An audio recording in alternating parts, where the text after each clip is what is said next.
Everyone, నేను Revathi. Welcome to rates kitchen. అందరూ ఇష్టంగా తినే ఆలూ బోండా ఎలా చేసుకోవాలో చూద్దామండి. ఈవినింగ్ టీ కాఫీతో తినడానికి చాలా బాగుంటుంది కదా. మరి ఆలూ బోండా తయారీ ఎలాగో చూసేద్దామా. అంతకంటే ముందు మన ఛానల్ని ఎవరైనా ఫస్ట్ టైం చూస్తుంటే కింద ఉన్న రెడ్ సబ్స్క్రైబ్ బటన్ని క్లిక్ చేసి మా ఛానల్ని సబ్స్క్రైబ్ చేసుకోండి. పక్కనే ఉన్న బెల్ బటన్ని కూడా యాక్టివేట్ చేసుకొని ఆల్ అన్న ఆప్షన్ని సెలెక్ట్ చేసుకోండి. అప్పుడు మేము చేసే ప్రతి కొత్త వీడియో అప్డేట్స్ మీకు నోటిఫికేషన్స్గా వచ్చేస్తాయి. ఫస్ట్ బంగాళాదుంపల్ని ఉడికించుకోవాలి. ఈ సైజులో 2 దుంపల్ని నేను ఆల్రెడీ ఉడికించి పెట్టానండి. వీటిని ఉడికించిన తర్వాత నీళ్ళని పూర్తిగా వాడ్చేసి ఒక 10 నిమిషాలు అలా పక్కన పెట్టేయండి. అంటే దుంపల్లో కొంచెం కూడా తడి ఉండొద్దండి, అందుకన్నమాట ఇలా పక్కన పెట్టుకునేది. తర్వాత ఇలా మెత్తగా మ్యాష్ చేసుకోవాలి. ఇప్పుడు బోండాలో స్టఫింగ్ రెడీ చేసుకుందాము. ఒక ప్యాన్లో 2 టేబుల్ స్పూన్ల నూనె వేడి చేసుకోండి. వేడెక్కిన నూనెలో 1 స్పూన్ జీలకర్ర, ఒక అర స్పూన్ ఆవాలు వేసి ఇవి చిటపట్లాడుతుంటే ఒక 3 నుంచి 4 పచ్చిమిరపకాయల తరుగు, 1 స్పూన్ అల్లం తరుగు వేసి వేయించుకోవాలి. మిరపకాయలు ఫ్రై అవ్వగానే ఒక పెద్ద ఉల్లిపాయ తరుగు, కొంచెం కరివేపాకు వేసి కలుపుకోవాలి. ఉల్లిపాయలు కొద్దిగా మెత్తబడితే చాలండి. ఇప్పుడు కాస్త పసుపు, మ్యాష్ చేసి పెట్టుకున్న బంగాళాదుంపలు, సరిపడా ఉప్పు వేసి బాగా కలుపుకోవాలి.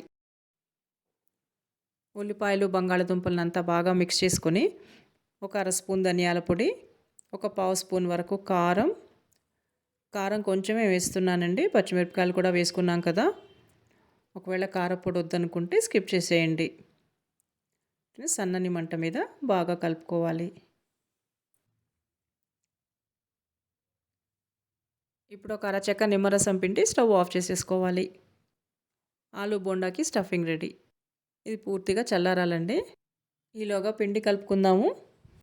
1 కప్పు శనగపిండి, 2 టేబుల్ స్పూన్లు బియ్యం పిండి, అర స్పూన్ వాము, కొద్దిగా పసుపు, 1 స్పూన్ వరకు కారం, ఇంకా సరిపడా ఉప్పు వేసి ఒకసారి ఈ పిండినంతా బాగా మిక్స్ చేసుకోవాలి. ఇప్పుడు కొద్దిగా నీళ్లు పోసుకుంటూ బజ్జీ పిండిలాగా కలుపుకోవాలి.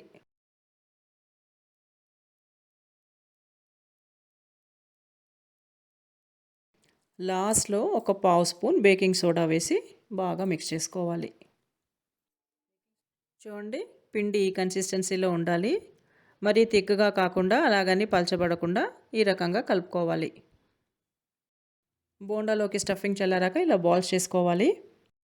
స్టార్టింగ్లో చెప్పినట్టు ఉడికించిన బంగాళాదుంపల్లోంచి నీళ్లు మొత్తం వాడ్చేసి కాసేపు అలా పక్కన పెట్టేసి తాలింపులో వేసుకున్న తర్వాత చూడండి ఎంత ఫర్మ్గా చక్కగా బాల్స్ చేయడానికి అవుతుందో. డీప్ ఫ్రైకి నేను ఆల్రెడీ నూనె వేడికి పెట్టేశానండి. మీడియం ఫ్లేమ్లో నూనెను వేడి చేసుకోవాలి. ఈ నూనె వేడెక్కిందండి. ఇప్పుడు ఒక్కొక్క బాల్ని పిండిలో ముంచి నూనెలో జార్చుకోవాలి.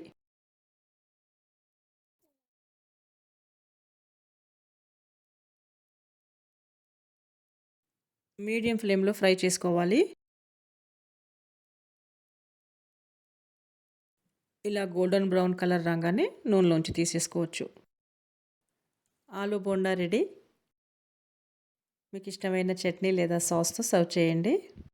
ఈ వీడియో మీకు నచ్చితే లైక్ చేసి మీ ఫ్రెండ్స్ అందరితో షేర్ చేయండి. మర్చిపోకుండా మా రేట్స్ కిచెన్ ఛానల్ని సబ్స్క్రైబ్ చేయండి. Thanks for watching.